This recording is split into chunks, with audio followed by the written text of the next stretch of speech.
We can often learn something important about a religion just by examining its name. The name Christianity, for instance, draws attention to the importance of Christ in Christianity. Similarly, the word Islam tells us something about the religion preached by Muhammad. Islam is Arabic for submission or surrender, and in its religious context, the term refers to submitting one's will to Allah, the Arabic word for God. The word Muslim means one who submits to Allah. So we can already tell that Islam is going to have a lot to do with submitting to God. And Muslims who preach Islam in the West emphasize this when they preach. They say, Islam just means submission to God. You want to submit to God, don't you? Well, then Islam is the religion for you.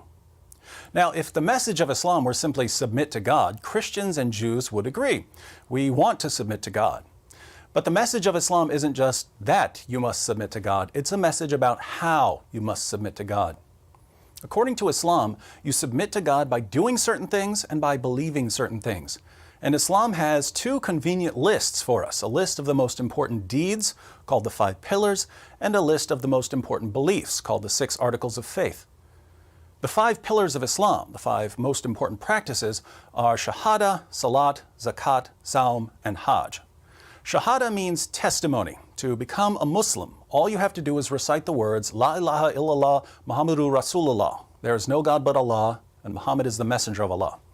By reciting this testimony of faith, or creed, a person formally submits to Allah and Muhammad.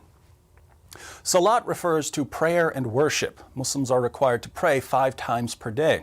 These prayers are memorized recitations in Arabic that are accompanied by specified bodily positions, standing, prostrating, and sitting. Muslims perform ceremonial washings called ablutions before prayers, and they pray facing the Kaaba, which is a cube-shaped shrine in Mecca. Zakat refers to almsgiving, which is required of all Muslims except for those who are extremely poor. Muslims have to give 1/40th of any monetary wealth they've held for an entire year, along with various percentages of agricultural products, livestock, and other goods. Saum is Islamic fasting, which is especially associated with Ramadan, the 9th month of the Islamic lunar calendar. When fasting, Muslims are required to abstain from food, beverages, and sexual intercourse during daylight hours, so from dawn till sunset. The Hajj is the pilgrimage to Mecca. Every Muslim who is physically and financially able must take a pilgrimage to Mecca at least once in life. The communal Hajj takes place annually during the 12th month of the Islamic calendar. Muslims circle the Kaaba 7 times, run or walk back and forth between the nearby hills of Safa and Marwa, pelt walls with pebbles to symbolize stoning the devil, things like that. So Islam requires submission to Allah, and Muslims demonstrate their submission by performing these 5 deeds.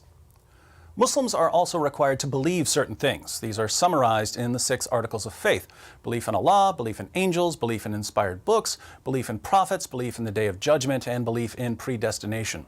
And these beliefs aren't just some kind of intellectual assent to the existence of God or the existence of angels. They require belief in what Islam teaches about God, angels, and so on. So belief in Allah isn't just belief that God exists, it's belief in the Islamic view of God. Most importantly, that Allah is one with no division in essence or person. The oneness of Allah, a doctrine called Tawheed, is so central to Islam that denying Allah's oneness is the worst sin a person can commit in Islam. It's the sin of shirk, associating partners with Allah. The 2nd article of faith is belief in angels. In Islam, angels are created from light and are incapable of disobeying Allah. So there are no fallen angels in Islam. Iblis, or Satan, is one of the jinn. Jinn are created from fire rather than from light and may rebel against Allah. Then there's belief in Allah's revealed books. The Quran affirms the inspiration, preservation, and authority not only of the Quran but also of the Torah, the Psalms, and the Gospel.